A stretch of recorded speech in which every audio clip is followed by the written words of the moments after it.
Ladies and gentlemen, this morning, beloved, you're welcome to our ministry here at Kingdom Life Ministries International as we continue with our teaching that we've been on as a series. I was sharing on having faith in God, having faith in your faith, which I was talking about last Sunday, which I actually meant have faith in the fact that God says faith works.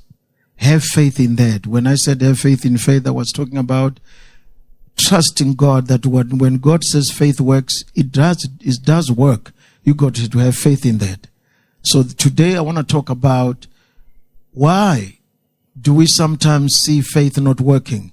What are the enemies of our faith? What are the enemies of our faith which nullify our faith, affect our faith, and reduce it to zero? What are those things? There are several things I want us to learn, ladies and gentlemen, and we're going to be blessed. Let's start. We're starting with Mark 11 that we have read several times in this series, reading verse 22 and 23. Jesus said, have faith in God. Verse 23, why have faith in God? For verily I say unto you that whosoever shall say unto this mountain, be thou removed and be thou cast into the sea, and shall not doubt in his heart or her heart, and shall not doubt, but shall believe that those things which you say shall come to pass, they shall come to pass. Now watch this. Jesus said, when we pray, having faith in God, and we are trusting God, that God cannot lie, and we tell a mountain to go, Jesus said, after praying, you must believe that what you said and what you believe is going to happen without doubting. Let's add with James chapter 1 verse 5 and 6. The Bible says, if any one of you lacks wisdom or lack anything, not only wisdom, let him ask of God that giveth to all men liberally and upbraideth not, and it shall be given him. Listen to verse 6. But let him ask in faith without doubting. Nothing wavering means without doubting. For he that doubts is like a wave of the sea, driven with the wind and tossed. Verse 7, for let not that man ever think that he shall receive anything from the Lord. My goodness. The Bible says if we pray by faith, but we add doubt to our faith, what we are commanding will never happen. The mountain we are telling to go away will never go away. You know why? Because why must the mountain obey me who am doubting God, who am not obeying God? God said when I pray, I mustn't doubt like God is a liar. As if God, sometimes doesn't really do what he said. So why must the mountain obey me? Why must the storms obey me? The Bible says if we doubt, if we doubt, that doubt will kill our faith, nullify our faith, dilute our faith, make our faith useless, and it will achieve nothing. And friends, the problem will not be the problem refusing to go. It will be my doubts that are actually telling them the problem not to go. My mouth will be saying go, but my heart which is doubting will be saying, oh, come on, listen, mountain, I'm just joking, don't go. Are you hearing what I'm saying? If you pray and doubt, here is the Bible. It says it will never happen what you're praying about. Enemy number 2. Let's go to Matthew chapter 17. The disciples were praying, trying to cast out a demon, and it never worked. The Bible says in verse 19 of Matthew 17 and 20, then came the disciples to Jesus apart and said, why could we not cast the devil out? Verse 20, and Jesus said unto them, because of your unbelief. Because of your unbelief. For verily I say unto you, if you have faith as a grain of mustard seed, ye shall say unto this mountain, remove hence to yonder place, and it shall remove, and nothing shall be impossible with you. Now friends, listen. Jesus said by faith nothing shall be impossible with us. But he says, if you have faith and you add unbelief to your faith, then the unbelief cancels your faith, unfortunately. I don't know if you're getting this. When you got faith in God and you speak to the mountain, but in your speaking you add doubt. Your doubt, I'm telling you, the Bible says it will nullify your faith. It will destroy the power of your faith. And you will pray in vain. You will fast in vain. 21 days, 40 days. All you will have done is to slim up, which is very good for your health, but not for the mountain's sake. Because the Bible says if you doubt after praying by faith, you just killed your faith. So Jesus said, because of your unbelief. In Mark chapter 6, Jesus went to Nazareth to go and he was preaching there, praying for the sick. The Bible says he could not do their mighty works. He could not. Not he did not. He couldn't. Couldn't means it became impossible. The Bible says the reason was because of their unbelief. You see, unbelief is a big, big, big enemy, but it acts like, a friend. It acts like something, that doesn't really matter. But I'm telling you, unbelief is a very powerful enemy against your faith.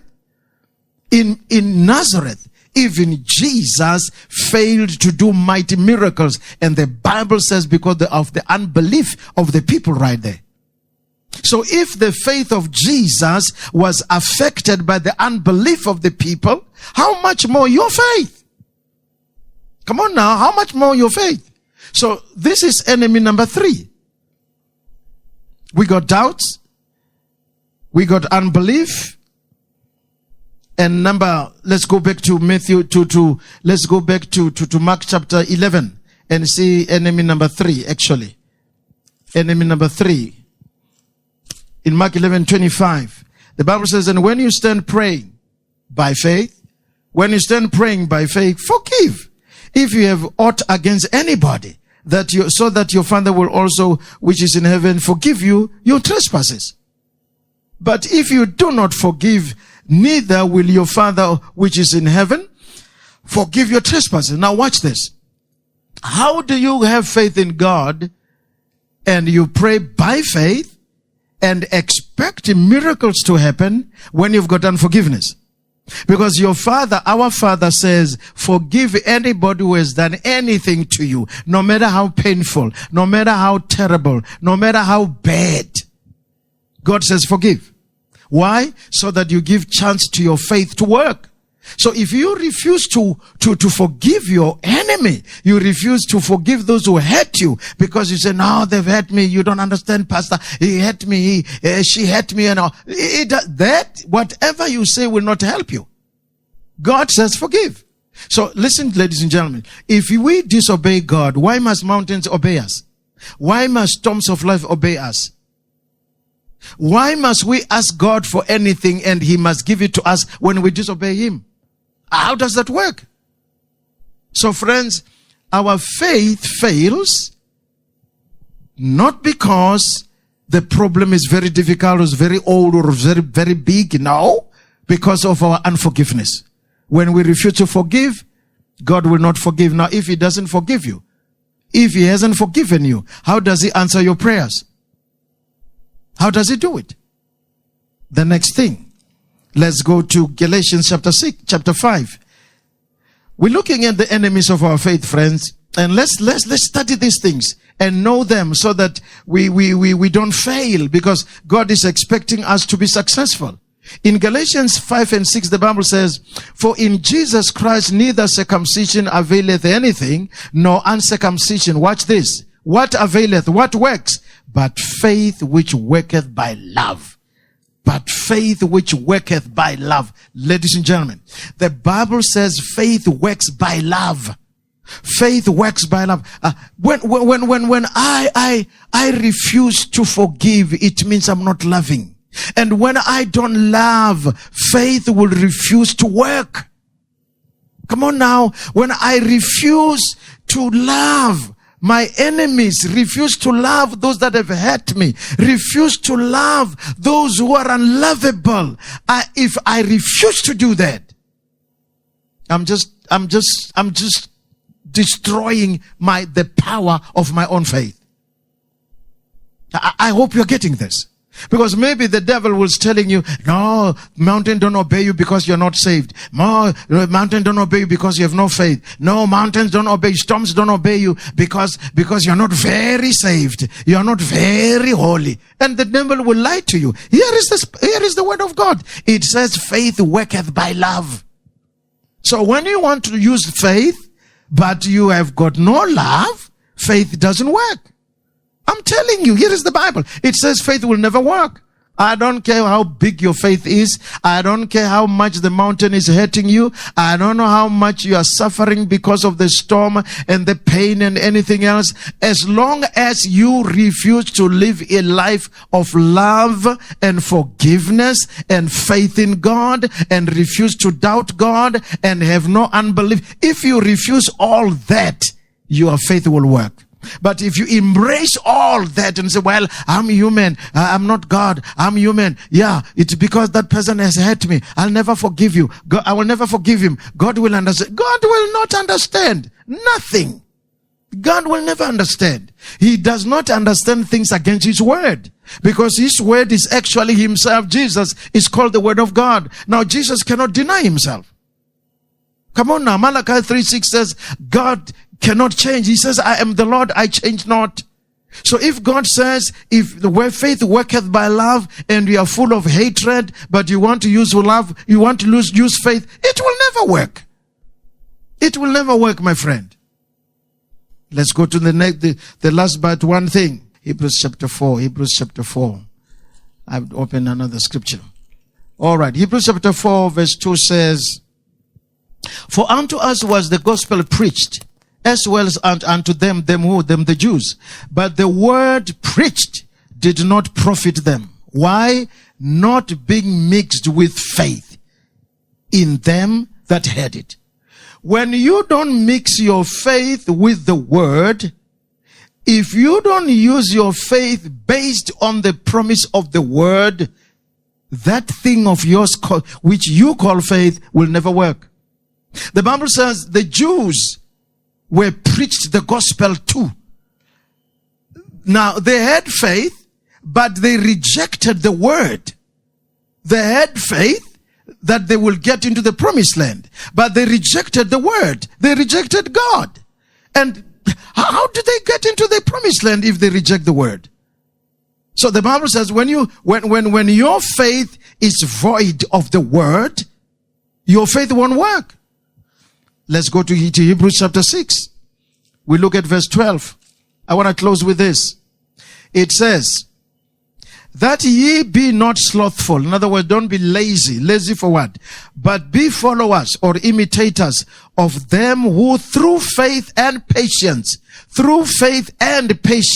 inherit the promises. Hallelujah. Ladies and gentlemen, in this very life, there are people who are enjoying their Christian walk. Why? The promises of God become real to them. The promises of God are happening in their lives. Why? Because the Bible says they mix faith with patience. What does that imply? It implies after praying, ladies and gentlemen, after praying, relax, be still. Come on, calm down, chill out, man. You don't push God. You don't pray and then push God to do what you want at your time. God says, after praying by faith, add patience, you will see it happen. He says right now in our lives, there are people who are experiencing miracles. They are experiencing the fulfillment of the promises of the word of God in their lives. Why? Because they've got faith in God and patience. They wait upon the Lord. They that wait upon the Lord shall renew their strength. So ladies and gentlemen, here are different things that fight our faith. Here are different things which are enemies of our faith. And we as Christians must be concerned. Like the disciples, they were concerned. They said, Lord, why did we fail? Now we fail and laugh. We fail and don't care. We pray about something and it doesn't happen. We don't care. And the mountains don't care if we don't care.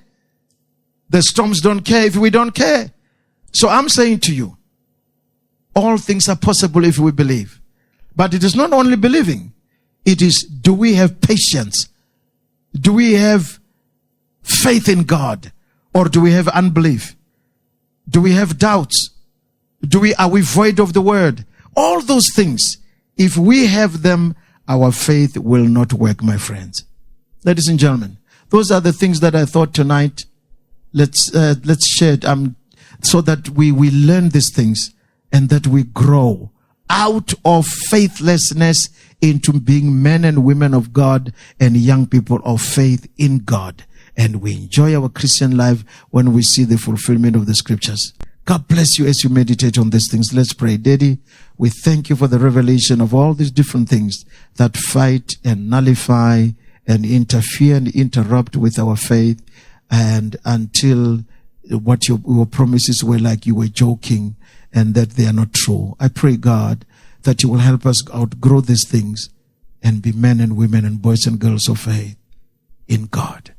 And we see the promise of God happening to us. In Jesus' name, amen. Man, that was good to see you over there and you seeing me over here. And I'm saying, God bless you. Let's meet next Sunday as we continue with another interesting study, as we look at things that can help us in this world and also in the world to come. God bless you.